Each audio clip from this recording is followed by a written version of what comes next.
Secularism would say, Paul got lucky, but the truth is Paul's expendable. He doesn't matter. Everything is according to pragmatism and power, and he really is inconsequential. Let me contrast that with God's providence, a biblical worldview. In God's providence, Paul is escorted to Rome with the power and might of a pagan empire. One obscure preacher of the gospel is guarded by nearly 500 Roman troops. Why? Because God said, you matter and you'll get to Rome.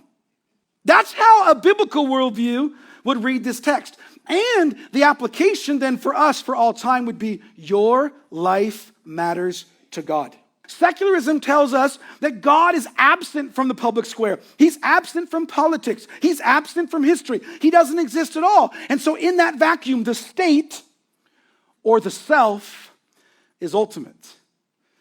But a biblical worldview says God's providence tells us, even though he's unseen, he's in the middle of it all.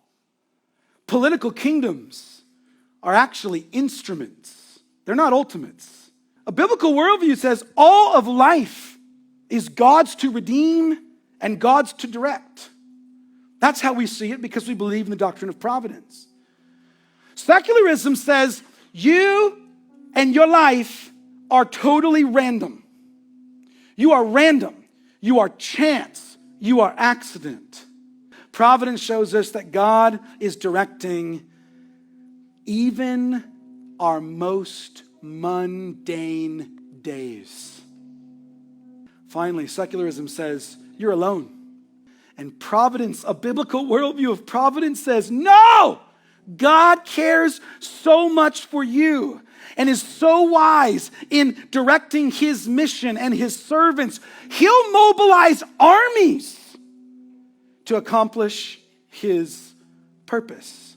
And this teaches us we are not our own. We belong to God. Body and soul, in life and death, we belong to God. And we live for his glory, and we live not a day without his purpose undergirding our lives.